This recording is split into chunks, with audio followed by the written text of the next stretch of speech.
Hello बच्चों, विद्या वाहिनी channel में आप सबका स्वागत। बच्चों, आज मैं तुम्हारे लिए लेकर आई हूँ जो पुनरावर्तन के रूप में, और इसमें हम देखने वाले हैं कृति पत्रिका। यानी प्रश्न पत्र पहले कहा जाता था, अब उसमें कृतियाँ होती है, इसके लिए उसे कृति पत्रिका कहा जाता है। हम देखेंगे कृति पत्रिका कैसे होती है। अपनी कक्षा 10वीं कृति पत्रिका आराखड़ा विश्लेषण। अब देखेंगे हम कि कृति पत्रिका कैसे होती है। अपनी कृति पत्रिका हल करने का समय हमें 3 घंटे का मिलता है और कुल अंक यानी कुल मिलाकर पूरे अंक 80 अंक होते हैं। और इसका विभाजन कैसे होता है? विभाग 1, विभाग 2, विभाग 3, विभाग 4 और विभाग 5। विभाग 1 होता है गद्य पर, यानी पाठ्यपुस्तक के पाठों पर आधारित, वह 20 अंकों का होता है। विभाग 2 होता है पद्य, पाठ्यपुस्तक में जो कविताएं हैं उस पर आधारित 12 अंकों का प्रश्न होता है। विभाग 3 होता है पूरक पठन। पूरक पठन में कुछ पाठ कुछ कविताएं होती है, उसके लिए 8 अंक होते हैं। फिर आता है भाषा अध्ययन यानी व्याकरण। व्याकरण में 14 अंकों के प्रश्न आते हैं। और फिर आता है उपयोजित लेखन, लेखन विभाग, वह 26 अंकों का होता है। कुल मिलाकर 80 अंकों का अपनी कृति पत्रिका होती है। हम एक एक विभाग देखते देखते जाएंगे।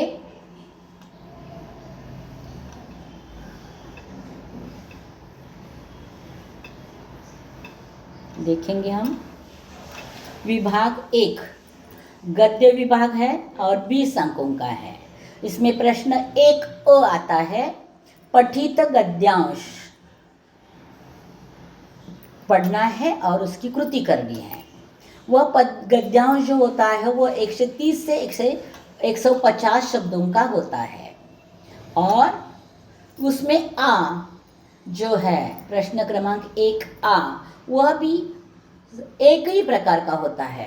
अपने जितने पाठ आप पढ़ रहे हो उसमें से 2 पाठ इसमें आ जाते हैं। 2 पाठ पर अलग अलग परिच्छेद गद्यांश दिए जाते हैं और उसके ऊपर 8-8 अंकों के प्रश्न पूछे जाते हैं। तो 8 अंकों में क्या क्या पूछा जाता है वह हम देखेंगे। पहले आकलन कृति होती है, यानी 2 घटक पूछे जाते हैं और प्रत्येक के लिए एक अंक होता है, अथवा कभी कभी 4 घटक पूछे जाते हैं और प्रत्येक के लिए आधा अंक दिया जाता है।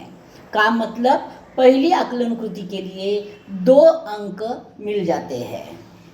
दूसरे में भी 2 आकलन कृति होती है। जैसे पहला प्रश्न है उसी प्रकार का दूसरा प्रश्न होता है और उसके लिए भी 2 अंक हो जाते हैं। अब देखो, 2 और 2 मिलाकर 4 हो गए अंक। अब और 4 बचे हैं। उसमें तीसरा प्रश्न होता है शब्द संपदा। शब्द संपदा में आता है बच्चों बहुत सारा, यहाँ दिया है। शब्द संपदा में कृति करने के लिए अनेकार्थी शब्द आते हैं, शब्द युग्म आता है, समानार्थी शब्द आते हैं, पर्यायवाची शब्द आते हैं, विलोम शब्द आते हैं, उपसर्ग, प्रत्यय, अनेक शब्दों के लिए एक शब्द, कठिन शब्दों के अर्थ, लिंग, वचन, कृदंत, तद्धित, तत्सम, तद्भव तथा विदेशी शब्द। इतने सारे शब्दों की पढ़ाई पर 2 अंकों का प्रश्न पूछा जाता है। प्रश्न अ में 2 अंक और प्रश्न आ में 2 अंक, तो यहाँ हो गए 6 अंक। अब चौथा हिस्सा रहता है अभिव्यक्ति। अभिव्यक्ति का मतलब स्वमत। आपको स्वमत यानी खुद का विचार क्या है, जो विषय दिया है उसके बारे में, वह आपको 25 से 30 शब्दों में लिखना है और इसके लिए होते हैं 2 अंक। तो इस प्रकार 2 आकलन कृति, उसके बाद 2 आकलन कृति, फिर 1 शब्द संपदा और 1 अभिव्यक्ति स्वमत। प्रत्येक प्रश्न 2-2 अंकों का, 4 प्रश्न 8 अंक, अ के 8, ब के 8, 16 अंक हो गए। अब 4 बचे हैं गद्य से। तो उसमें क्या आता है देखिए, इसमें ई प्रश्न आता है और अपठित गद्यांश होता है। अपठित यानी आपके पाठ्यपुस्तक से नहीं, आपने आपकी पाठ्यपुस्तक के सिवा बाहर से परिच्छेद आता है, इतना देखा जाता है कि उस परिच्छेद के शब्द आपके जाने पहचाने होंगे, और वह परिच्छेद होता है 80 शब्दों, 80 से 100 शब्दों में होता है, और उसके लिए 4 अंक होते हैं। 4 अंक में क्या क्या पूछा जाता है देखिए। पहली आकलन कृति होती है, जैसे पहले प्रश्न में थी वैसे ही अ और आ में आकलन कृति थी, वैसे ही आकलन कृति होती है, और उसके लिए अंक होते हैं 2। 4 घटक पूछे हैं तो आधा आधा अंक, 2 घटक पूछे हैं तो 1 अंक। और उसके बाद इसमें दूसरा प्रश्न होता है अभिव्यक्ति यानी स्वमत। अपना विचार, दिए गए विषय पर अपना विचार लिखना है, और वह 25 से 30 शब्दों में बताना है। और इसके लिए जितना अपना पोर्शन हुआ है, पहली इकाई हो गई है, पहली इकाई में पहले 20 अंकों के लिए पाठ पूछे जाते हैं लक्ष्मी, तीसरा पाठ वहाँ रे हमदर्द, 5वां पाठ गोवा जैसे मैंने देखा, और 9वां पाठ रीढ़ की हड्डी। अगर इतने पहली इकाई पर ही 2 प्रश्न, यह कृति पत्रिका है, कृति पत्रिका यानी प्रश्न पत्र, कृति पत्रिका है, तो इन 1 2 3 4 पाठों में से कोई 2 पाठ आ सकते हैं। अब ये हो गया गद्य विभाग। अब हम देखेंगे पद्य विभाग। पद्य विभाग होता है 12 अंकों का। इसमें क्या क्या आता है देखेंगे। सूचना, एक मध्यम युगीन और एक आधुनिक रचना का चयन आवश्यक है। जो भी कविता है उसमें से मध्यम युगीन एक कविता और आधुनिक रचना एक कविता, ऐसी 2 कविताएं पूछी जाती है। एक कविता 6 अंकों के लिए, दूसरी कविता 6 अंकों के लिए। दोनों कविताओं पर सेम प्रश्न होते हैं, यानी प्रश्न प्रकार तो यहाँ एक ही दिया है। पठित पद्यांश 8 से 10 पंक्तियाँ 6 अंक के लिए, और पठित पद्यांश 8 से 10 पंक्तियाँ 6 अंकों के लिए। आकलन कृति, इसमें क्या क्या पूछा जाता है। आकलन कृति जैसे प्रश्न 1 अ और आ में देखा वैसे ही आकलन कृति, इसमें भी अगर 2 घटक पूछे गए हैं तो 1 के लिए, 4 घटक पूछे हैं तो आधे आधे अंक के लिए। 2 अंकों का हो गया, तो 4 अंक हो गए, 2 अंक हो गए। अब है शब्द संपदा, दूसरा प्रश्न। जो शब्द संपदा वैसे ही है, यहाँ भी अनेकार्थी शब्द, शब्द युग्म, समानार्थी शब्द, पर्यायवाची शब्द, विलोम शब्द, उपसर्ग, प्रत्यय, अनेक शब्दों के लिए एक शब्द, कठिन शब्दों के अर्थ, लिंग, वचन, कृदंत, तद्धित, तत्सम, तद्भव तथा विदेशी शब्द आदि पूछे जा सकते हैं शब्द संपदा में। और शब्द संपदा 2 अंकों के लिए, आकलन कृति 2 अंकों के लिए। अब 4 अंक हो गए, अब बचे 2 अंक। उसके लिए क्या पूछा जाता है, तो कविता की पंक्ति दी जाती है और कहा जाता है कि इन पंक्तियों का सरल अर्थ लिखिए। तो वह आपको लिखना है 25 से 30 शब्दों में, वह 2 अंकों के लिए। तो आकलन कृति 2 अंकों के लिए, शब्द संपदा 2 अंकों के लिए, और सरल अर्थ 2 अंकों के लिए। ऐसे 6 अंकों की एक कविता और दूसरी 6 अंकों की कविता, ऐसे 12 अंक हो गए। तो यहाँ 20 पहला विभाग, 12 दूसरा विभाग, तो हो गए 32 अंक, 32 अंक हो गए। अब हम देखेंगे तीसरा विभाग। हाँ बच्चों, यहाँ रह गया। इसमें पहले इकाई में पद्य है, पहला भारत महिमा, छठा गिरधर नागर, 8वां गजल और 11 कृषक गान। इन चारों में से कोई 2 कविताएं आपको पहली इकाई की पोर्शन पर, अगर आपकी कृति पत्रिका यानी प्रश्न पत्र है, तो 2 कविताएं इसमें से पूछी जाएगी। अब देखेंगे हम तीसरा विभाग। तीसरा विभाग होता है पूरक पठन, 8 अंकों के लिए। इसमें पठित गद्यांश यानी जो पाठ आपने पढ़े हैं उसमें से गद्यांश पूछा जाता है, पूरक पठन के पाठ। हाँ, ये नॉर्मल नहीं। 80 से 100 शब्दों की 4 अंक के लिए पूछे जाते हैं। और जो कैसे पूछे जाते हैं, आकलन कृति जो पहले आ में देखी वैसी ही आकलन कृति। 2 घटक है तो 1 अंक, 4 घटक है तो आधा अंक, 2 अंकों के लिए। और दूसरा होता है अभिव्यक्ति स्वमत, 2 अंकों के लिए। इस प्रकार 4 अंकों का हो गया, एक आकलन कृति 2 अंकों की, स्वमत 2 अंकों का। अब इसमें होता है पठित पद्यांश। देखो पूरक पठन पाठ भी है और पूरक पठन कविता भी है। तो पूरक पठन की जो कविताएं हैं उसमें से एक कविता यहाँ पूछी जाती है। तो कविता पर आकलन कृति पूछी जाती है 2 अंकों के लिए। वैसे ही है, 2 घटक है तो 1-1 अंक, 4 घटक है तो आधा-आधा अंक। उसके बाद अभिव्यक्ति स्वमत 25 से 30 शब्दों में आता है। यहाँ स्वमत नहीं होना चाहिए, सरल अर्थ होना चाहिए, जो आपको 2 अंकों के लिए पूछा जाता है। तो इस प्रकार 4 अंकों का प्रश्न हो गया कविता का। पूरक पठन की कविताएं पहले इकाई में है 7 खुला आकाश और ठेस, यह गद्य है, और पद्य है मन कविता पर प्रश्न पूछा जाता है पद्यांश में, और गद्यांश में खुला आकाश अथवा ठेस पर पूछा जाता है। अब देखो यहाँ पाठ्यपुस्तक पूरी हो गई है। पाठ्यपुस्तक हो गई है 20, पहला विभाग, दूसरा विभाग 12, 32 और तीसरा विभाग 8, 40 अंक। तो 80 अंकों के पेपर में 40 अंक पाठ्यपुस्तक आता है और 40 अंक ग्रामर और लेखन आता है। तो चौथा विभाग हम देखेंगे भाषा अभ्यास यानी व्याकरण विभाग। यह 14 अंकों का होता है। वह कैसे क्या क्या पूछा जाता है उसमें हम देखते जाएंगे। सूचना के अनुसार कृतियाँ कीजिए। इसमें एक शब्द भेद में संज्ञा, सर्वनाम, विशेषण पहचानना। वाक्य दिया जाता है, वाक्य में शब्द को रेखांकित किया जाता है। वह शब्द संज्ञा है, सर्वनाम है या विशेषण है, आपको पहचानना है। देखो बच्चों, जाते जाते मैं आपकी सुविधा के लिए बोल रही हूँ। आगे आपको संज्ञा भेद पूछा नहीं है, सर्वनाम भेद पूछा नहीं है, विशेषण भेद पूछा नहीं है। तो आपको लिखना नहीं है, क्योंकि गलती से अगर आपने गलत लिखा तो आपके अंक चले जाते हैं।